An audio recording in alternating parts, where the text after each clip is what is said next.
Like they promoted me to manager, but I never got any management training.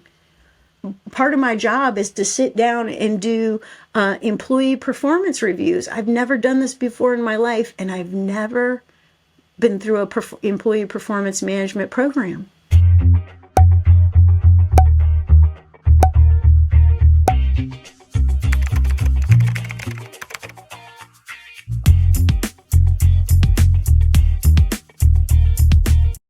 Hello, and welcome to this episode of the Ask Valor Masterminds podcast, brought to you by Advanced Services and Fuse Networks. My name's Galen. I'm Joe. We're coming at you from the Creative Block Studios in Seattle, Washington. So, Joe, for our new listeners and viewers tuning in, how did our podcast come to be? Sure. So it first started out as a private Facebook group page where the purpose was to bring different businesses together to just communicate with one another, ask questions, and share tips so they can help a business run more smoothly. And because we are in marketing and we get a lot of questions outside of marketing, we thought what a better way than to bring on different guest speakers for selfish reasons so that we can learn more, so that we can educate our clients, and so that our guests can educate our audience. Awesome. Thank you for that. And today's guest, we have Nicole Greer joining us on our podcast today. Today's topic is, what's it like being an entrepreneur, self-assessment, and habits? Joe, can you start with Nicole's formal intro, please? Sure. So as principal coach and CEO of Build a Vibrant Culture, Nicole Greer helps individuals, corporations, government, faith-based organizations, nonprofits become the people they were created to be through filling a mission to work in teams and exemplify vibrant leadership. Using transformational change, leadership, coaching, and training programs, Nicole offers foundational tools and uncommon wisdom to build a vibrant culture.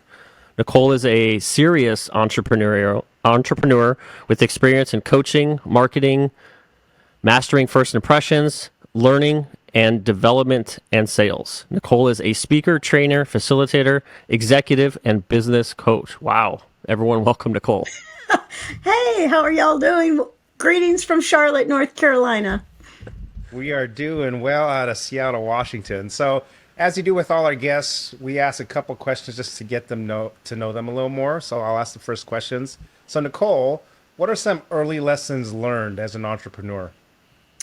First thing is have a plan. And in that plan, you need to know what your products are going to be. You need to know what services you'll provide, how you'll provide them, and who you're going to target, what audience you want to target. So I think up front, you have to have a very clear plan on what is it exactly that you're selling and who are you selling it to. And then I think finally is you better figure out how much you're going to charge for this. And then finally, what kind of value will you bring at that price point? So those are the lessons I learned up front. Be very clear about what you're doing. Awesome. So how long have you been in business for? Since 2007. I started my entrepreneurial endeavor in 2007. I can't believe it. Well, congrats on that. So since you've been in business quite a while, what's been the best piece of advice that you've been given so far?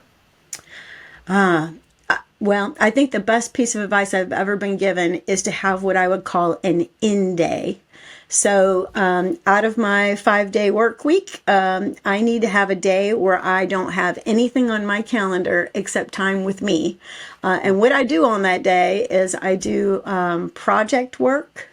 I do things that require me to think or be creative.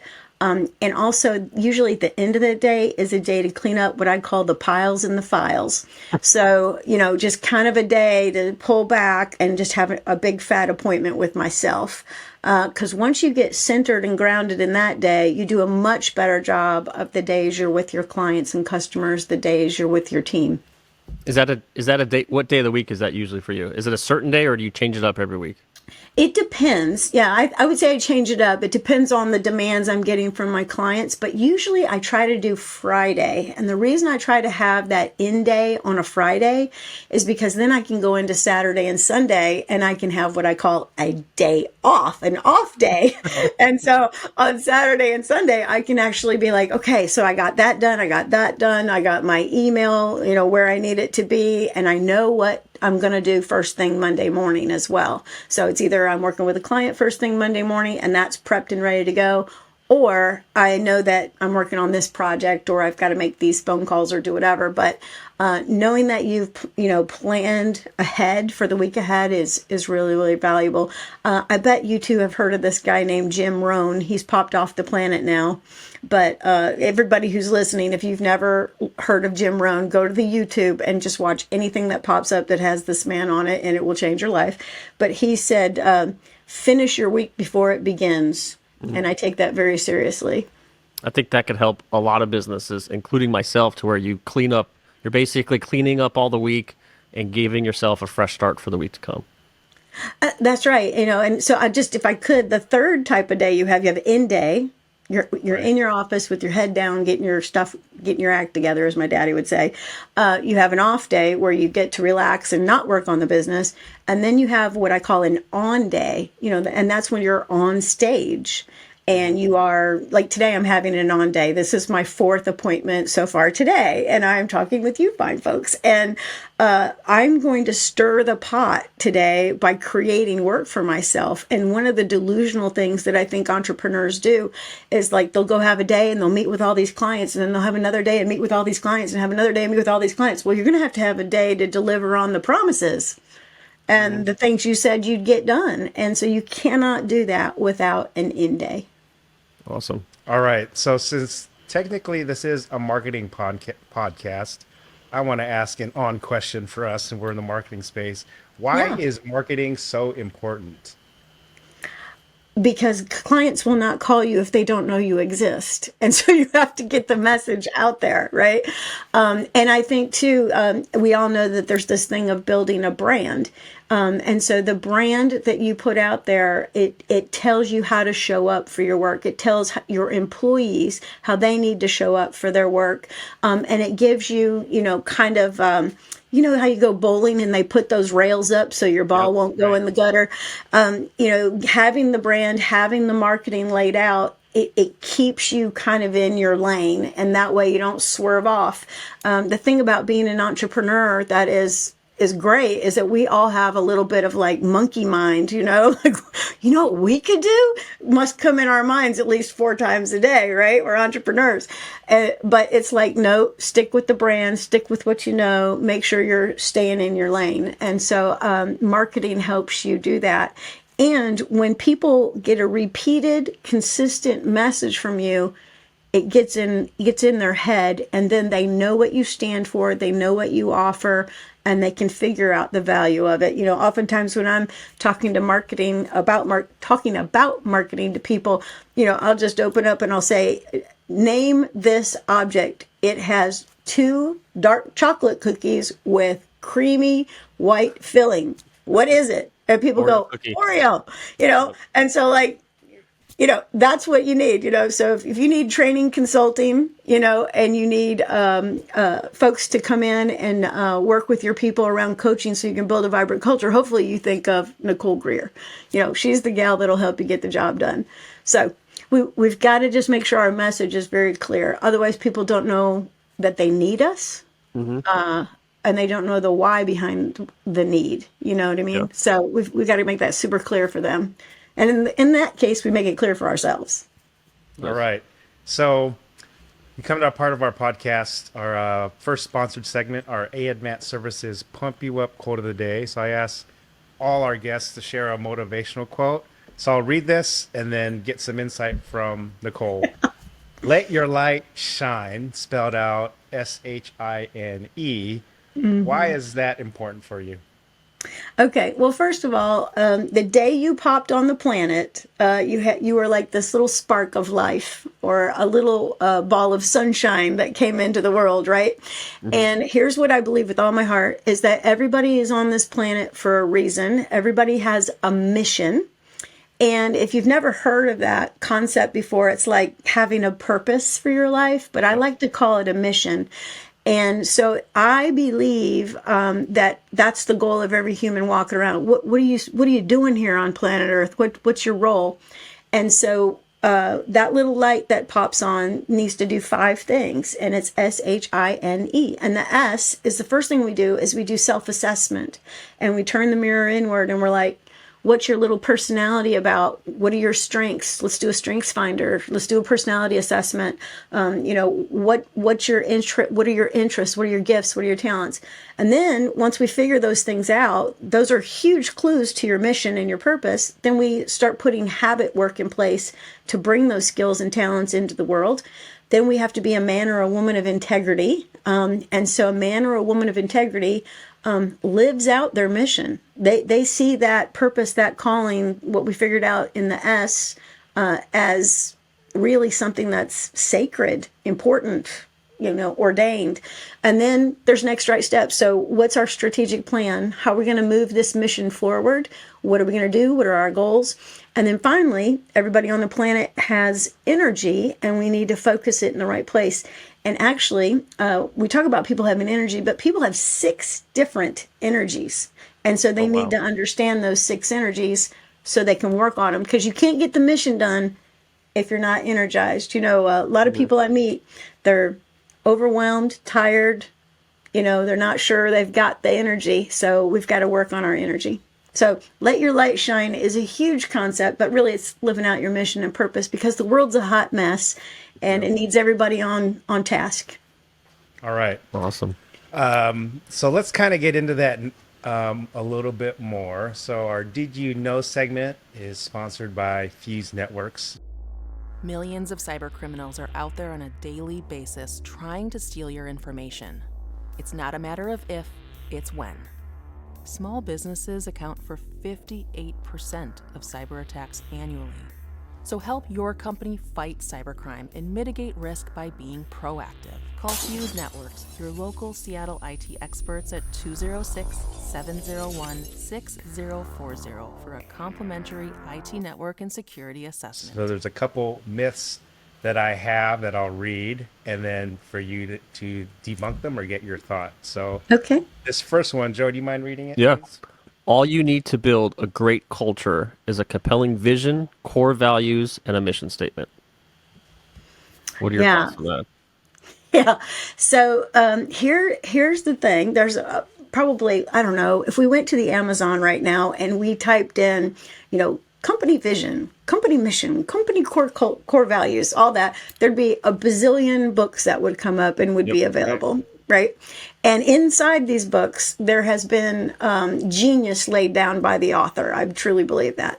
Now, here is where the rubber meets the road. I can put together the core values. I can put together the vision statement, the mission statement. But what is needed is a leader at the head of the organization who's going to live, eat, breathe, and be the example. You know that old thing, lead by example? Oh my gosh, it's so true. It's like it's one of the absolute truths of the world, and there aren't that many absolute truths, but that's one of them. That person needs to live, eat, and breathe it, and then you will have a vibrant culture. Because if the leader's lit, he will light the other people on fire. So I don't know if you've ever been at a wedding and they used to throw rice, on the bride and the groom when they would come out. And they stopped doing that because they found out it wasn't good for the birds. So we started throwing bird seed at people. Right. and now I went to a wedding and they had sparklers, and I thought, oh my gosh, we're going to set the bride and groom on fire. But you don't do that. You don't do that. What they did is they lit these sparklers, and they were like huge sparklers too. They weren't the little baby ones we all grew up with. There was big saber length things. Yeah. And so the first person's sparkler gets lit, and you turn to the next guest and it gets lit, and the next guest. And then before you know it, it is amazingly beautiful. And you hold up your big saber thing and the bride and groom walk underneath it. And that is such a good metaphor or analogy for what a leader does. The leader gets the first thing lit and makes sure everybody who else is in line gets lit. Right? Yep. Lit, and they're excited about the vision, the mission, and the core values, and it illuminates the place. It makes a beautiful environment within which to work and learn and grow and all those things. And I've got a kind of a sad yet funny story about core values, if I could share it. Yeah, go for it. Okay, so I was asked to come and work with this company. about doing some strategic planning. And so I was delighted. And so I went to this company, and it was a very fancy place. When I got there, I was like, this is very fancy. Like I was a little intimidated by how fancy it was. And so I'm sitting in the lobby, and the security guy comes out and he says, we need your driver's license. I guess they were checking me out, make sure I was legit. And so I gave my driver's license, and I'm sitting in the lobby. I was in there a good while. And so I'm looking around like we do. And I'm just noticing the people coming and going. And, to be honest, nobody was like saying hello to me. It wasn't very friendly. So it's an indicator of the culture right there. The fact that they're sitting me on a couch, checking my driver's license, I thought it was weird. Anyway, long story short, I finally get upstairs and I'm talking to one of the senior leaders. And I begin asking questions, which is what a great coach and consultant does. And so I'm asking lots of questions. And I said, well, what are the core values? And he said, well, did you see them? They're on a plaque down in the lobby. And I said, oh, no, there's no plaque in the lobby, because I was sitting there 15 minutes. Yeah. And he says, oh, no, they're down there. I said, no, they're not. And he says, no, yeah. And he's like, follow me. So we get in the elevator and we come down and we go to the lobby. There's no plaque. He turns to the security guy who took my driver's license and says, where's the plaque? And he goes, oh, I'll show you. So we go around the corner underneath this big, beautiful grand staircase in their lobby and go in this little door. And there's the plaque in the closet under the steps.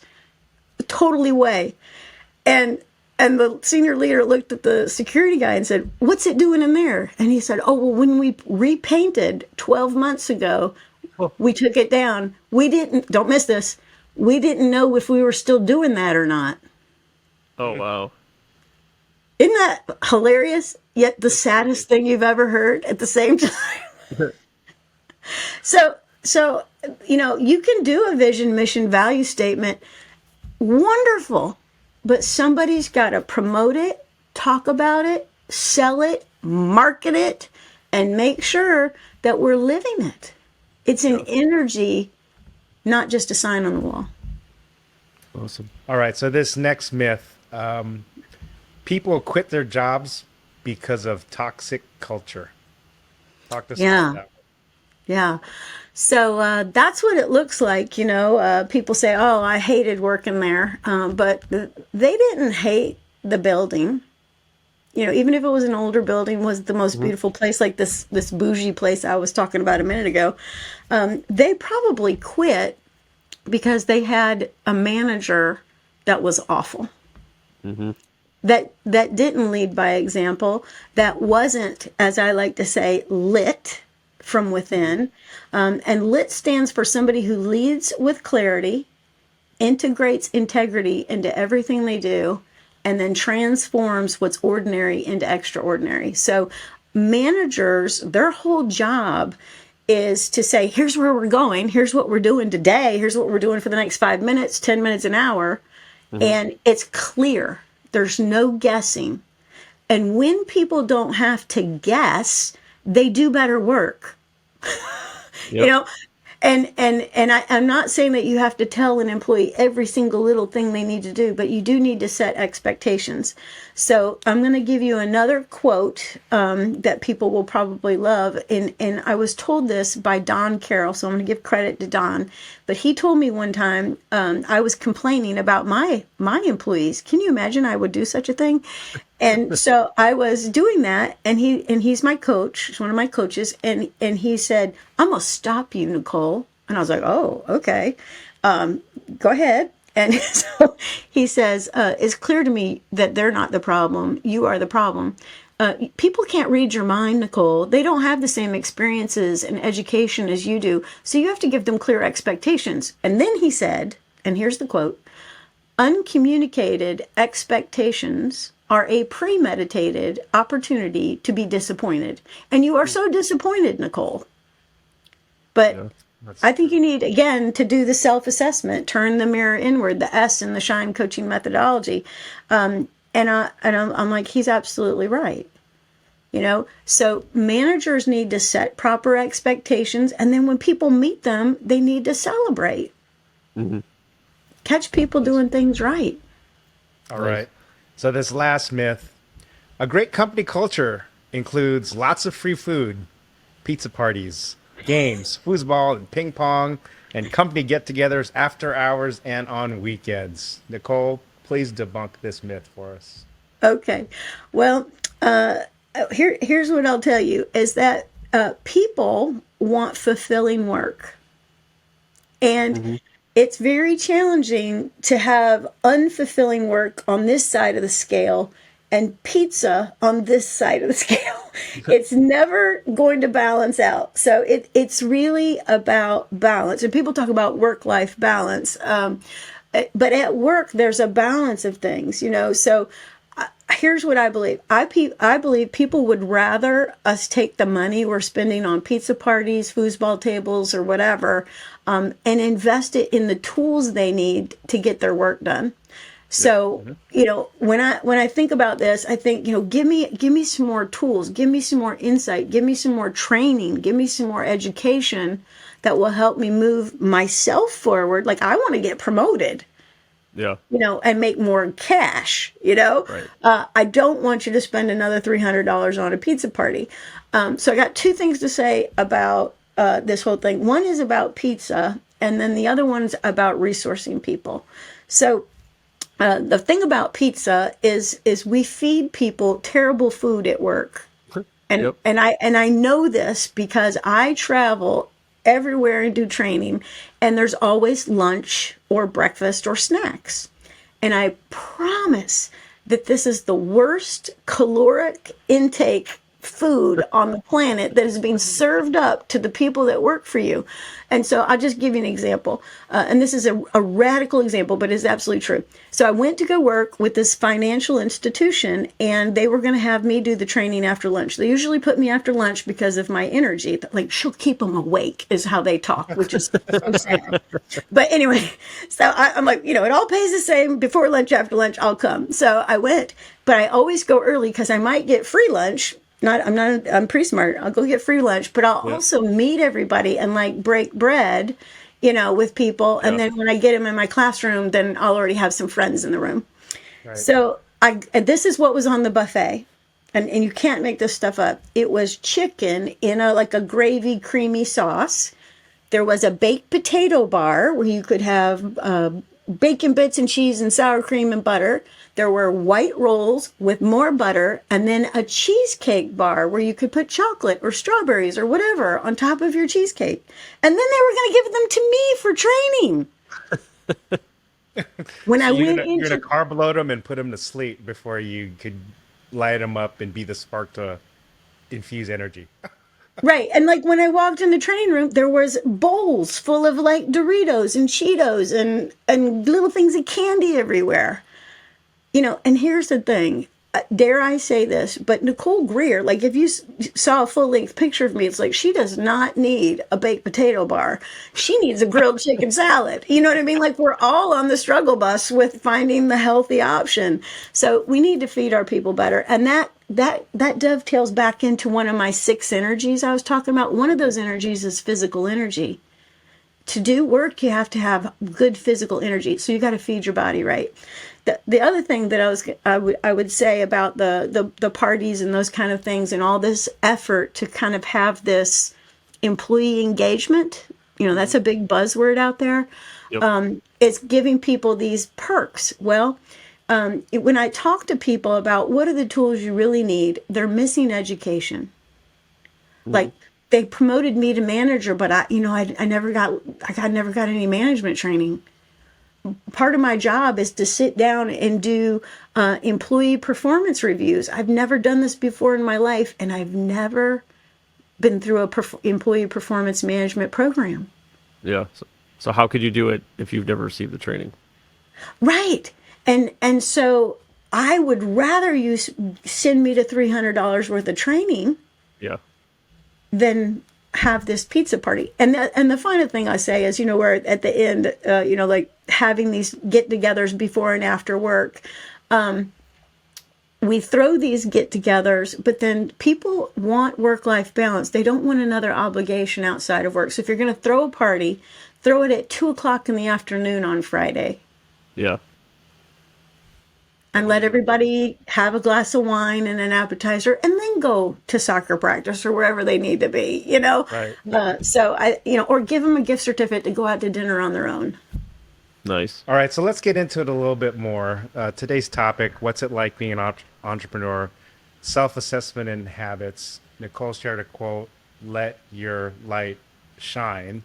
So we have time to let your light the S and the H of shine. Talk to us a little bit. So the self-assessment and habits. So for entrepreneurs, small business people listening out there, self-assessment. What are like one or two things you see a lot of entrepreneurs do wrong and when they think of the term self-assessment? And part two of the question, what are one or two things that they could do to implement like a good self-assessment practice? Yeah, that's fantastic. Yeah. So the first part of the question is like, what can we do to help us do self-assessment? Okay. So the first thing, that I would say, and shamelessly, is that you need to have a coach or a mentor or a mastermind group that you need to get into. Okay. So you are smart, you are creative, intelligent, amazing human. But you need somebody to kind of look at what you're doing and be that mirror for you, right? So I think a big part of it is self-assess. Who is it? Who could be on my, what I call personal board of directors that could help me see what I'm doing, see what I'm up to, what coaching group, what, mastermind could I get into? So I think that's the first thing. The second thing I think entrepreneurs need to do is they need to take some kind of personality assessment and then take a look at what are the strengths of this assessment, and then where are the places where I could get myself into trouble, right? Yeah. So for example, in my toolbox, I have many personality tools. There's Myers-Briggs, ALP, the DISC. I mean, the list goes on and on and on. If you want to take a couple of free ones, I know we all like a freebie. There's alpfree.com. You could go there and take the ALP, Actualized Leadership Profile, or you could go to humanmetrics.com and take it's kind of like a Myers-Briggs 16 personalities to take a look. Now, when you take any of these assessments, they're going to say this is the good part of you, and this is the not so hot part of you, or the place where you could get in trouble. So what leaders need to do is they need to say to themselves, okay, so I want to make my strengths stronger, yet these are kind of my dangerous spots. So what do I want to do? So what you want to do is you want to, look at these seriously and maybe put habits, which is the H in shh that we're going to talk about today. And then also you might want to find yourself somebody to work alongside you that has the opposite personality or the opposite style. Okay, so that will balance you out. So for example, in my own business, I am the person who is the idea person, the outgoing person, the we can do anything we think of person, like let's make it happen visionary. And then I have Terry Baltzeger, who asks me, why are we doing this? How much will this cost? Do we have a budget for that? Who's going to buy that?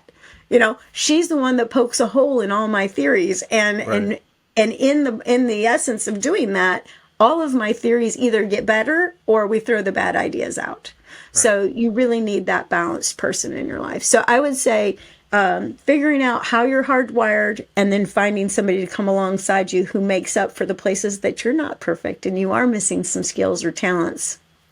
So this next one I love, which is the H, which is habits. And I think when we were talking a while back when we first did our discovery call, the word or the two words that came up that I think everybody who owns a business or even works as a business is time management. Can you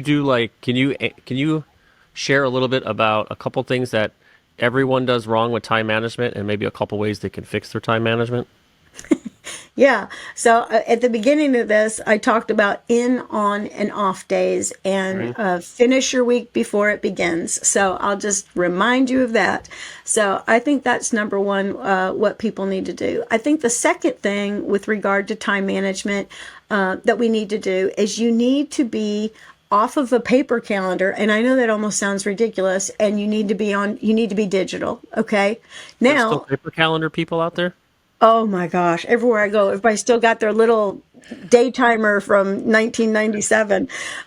So you got to go digital. And you have to learn how to really use the technology. So, for example, when you are taking an appointment with somebody, as you get this on your calendar, you get them to accept the invite, right? So you need to have the other people you're working with. If they don't know how to use the digital calendar, you need to actually teach everybody that you deal with how to use that calendar. So they'll accept the invitation. It will appear on their calendar. And then as you're going through the process of exchanging emails or tidbits or pieces of data that will be important in the future, is that you go and you put that into the notes section of your calendar, right? So that you know what it is that you need to have for that actual meeting. I can't tell you how many times where people be like, how are we going to meet? Are we Zooming? What are we doing? Oh, well, I already sent you the Zoom thing. It's on the calendar, whatever. So we have to learn to use our technology. The other thing that I think is really important, and I got this from David Allen. So I don't know if y'all are familiar with the guy, David Allen, but I'm blanking on what his book is right now. It'll come to me hopefully in a minute. Do you know what it is, David Allen's book? Oh, no, not familiar. I think it's... Not the book. Yeah. Well, let me tell you about David Allen. His whole thing is a couple things. Touch a piece of paper only once, which means either get it scanned in and filed away, put it in a drawer, get it put where it needs to go, and know what it is. Is it a reference piece of material? Is it actionable?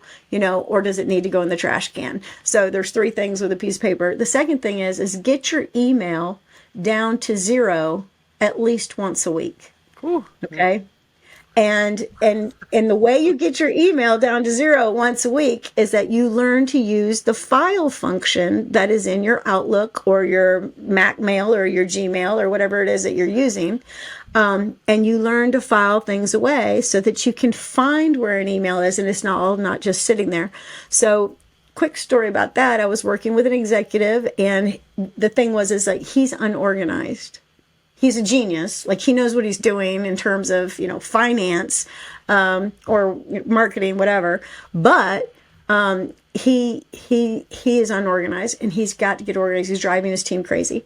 So, I go into his email and he has like 11,000 emails in his inbox.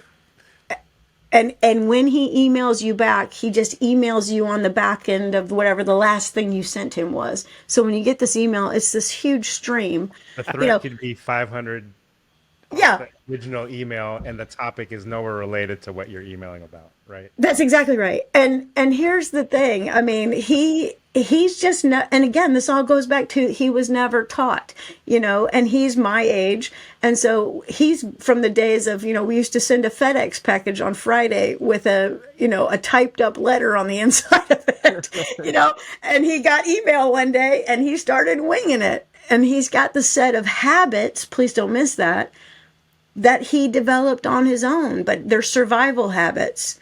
So, for example, I have a manufacturing company I work with here in North Carolina, and they had so much bad email behavior that they decided to call me. And they said, can you do a 4-hour half-day session on email etiquette? And I said, of course. 4 hours on email etiquette? Oh my gosh, I filled up the whole day. Wow. And similar to that commercial on TV, like "Don't become your parents."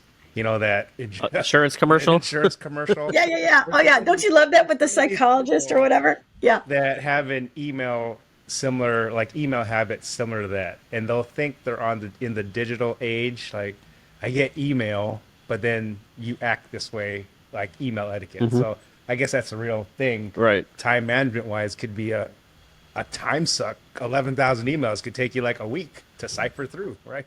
Yeah, I just told him, let's go to 2018, and everything before that, let's just delete it because it's 3 years old, so let's just get rid of it so it's gone. I mean, you're not looking at it, I promise. And don't miss this part of the time management thing. Is just think of the time you spend looking for things. The other thing you need to learn to do is you need to learn how to organize your file system on whatever you're using. If you're on some kind of intranet or whatever, or you're on your Google Drive, you've got to have a really solid system and a reason why you file the things the way you do. And sometimes, again, if you haven't had anybody teach you, you've been winging it. And so you probably have kind of a messy situation.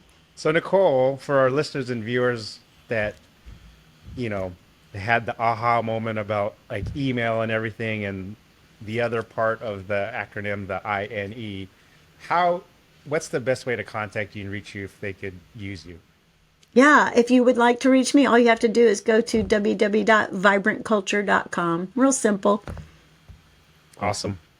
So on behalf of our sponsors, Advanced Services and Fuse Networks, Nicole, you're such a great guest.